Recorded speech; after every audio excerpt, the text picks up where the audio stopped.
Sino sa inyo ang hindi busy dyan? Tara, mag-unwind tayo. Sama kayo sa akin. Marami tayong pupuntahan sa araw na ito. But first of all, eto, kumain muna tayo ng breakfast. Binigay yan ng aming tour guide, Ensaymada, na kasing lapad ng mukha ko. Yan, bumibiyahe na tayo at ang first stop natin is sa cherry picking. Mamimitas tayo ng cherry dahil in season na ngayon ng cherry, kaya ayan, marami na siyang hinog. Tara, samahan niyo akong mamitas ng mga hinog na cherry.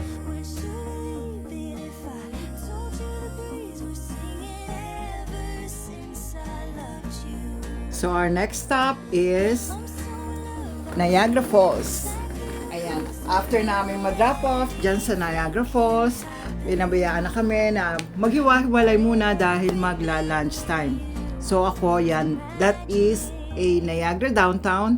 Naghahanap ako ng restaurant na pwede nating makainan. Yan, nag-search muna ako ng mga restaurant and then napadaan ako dito sa Fudge Factory na bumili tayo ng fudge candy. Yan, napakamakulay ng kanilang mga candy. Ayan, eto, nakakita na nga ako ng restaurant na pwede nating kainan and then nag-order ako ng soup with salad. Tara, kain muna tayo ng lunch.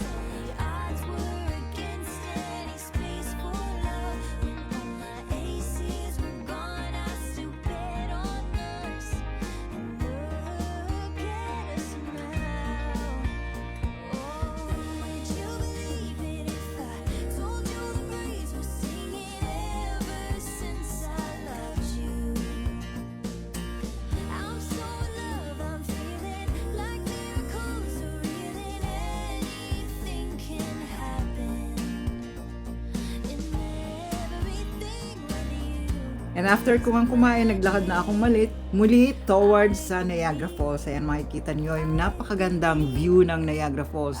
Doon sa right side, makikita nyo ang American Falls. And on the left side, or right side, is the Horseshoe Falls, wherein yan yung tinatawag naming Niagara Falls. Napakaraming turista, lalong-lalo na, at maganda ang panahon. Yan.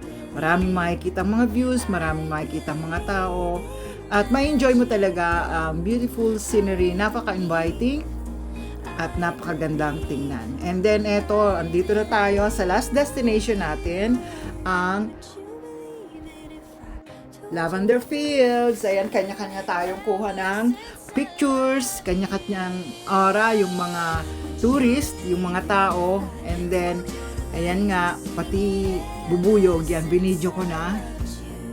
And then, pati din ako, samyo na din sa amoy ng lavender. Napakabango talaga niya.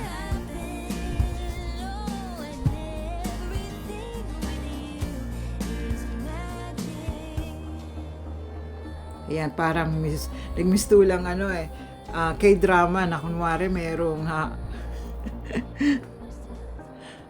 And it's a wrap. Again, thank you for watching and see you again next time on my next video.